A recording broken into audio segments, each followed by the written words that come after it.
United Books presents Autumn in the Heavenly Kingdom, China, the West, and the Epic Story of the Taiping Civil War by Stephen R. Platt, narrated by Angela Lin and directed by Chris Thies. The author opens with a line from Matthew chapter 5, verse 9. Blessed are the peacemakers, for they shall be called the children of God. And now, Autumn in the Heavenly Kingdom.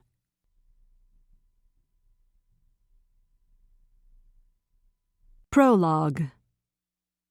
Heaven's Children. On an early spring morning in 1853, just northwest of Beijing, the sun rises quietly over the summer palace of Xianfeng, the seventh emperor of the Qing dynasty. The palace sprawls luxuriantly over 800 acres of gardens and ornately constructed buildings, a world within the world of China, from which Xianfeng, like his royal ancestors, rarely needs to go out. There are wooded riding trails, lakes, and opera houses.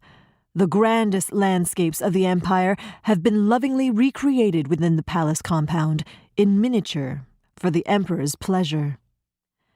At 21, Xianfeng has been on the throne for only 3 years, but he was born here in this palace, and all he has ever known in his life has been his preparation to become the son of heaven and to rule China.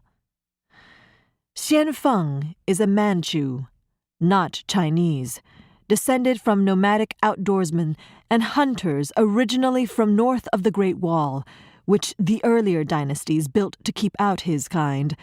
Barbarians, the Chinese once called them. But his family has ruled China for more than 2 centuries now, since the collapse of the Ming dynasty under its own weight in 1644, and they govern through a certain indulgence, acting as stewards of Chinese tradition to maintain the loyalty of the Chinese scholars who do the real work of management and bureaucracy.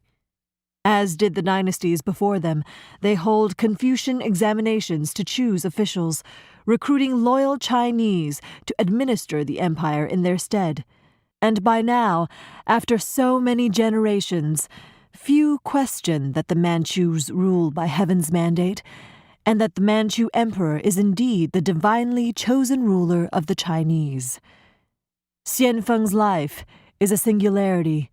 As emperor, there is a color of fabric he alone can wear, ink he alone can use, a pronoun whose sole existence in the Chinese language is for him to refer to himself. And such, in a sense, is the condition of the Manchus more widely in the empire. They are a small elite, 3 men to 1,000 Chinese at the time of conquest, with their own language and their own customs, intermarrying among their own people. Like Xianfeng in his palace, his world within a world, most of them live in a handful of cities of their own, the so-called Manchu garrison cities, gated cities within larger gated cities, separated by their own walls from the masses of Chinese outside.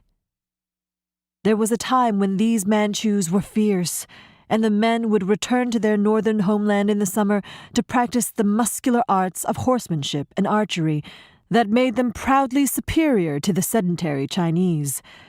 But things changed as they grew accustomed to their comforts. The emperors are no longer as attentive as they once were. The Manchu men no longer so concerned with physical discipline, with sharpening their martial skills.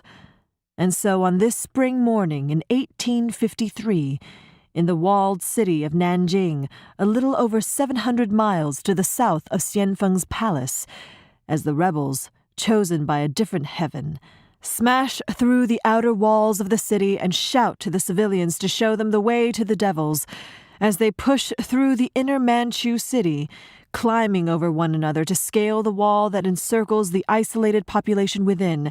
As they do this, the men who count among the 20,000 or so Manchus living inside the garrison do not take up their weapons, but instead only throw themselves to the ground and beg for pity.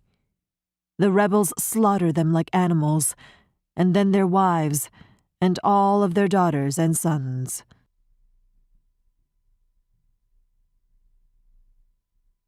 Part 1. Twilight.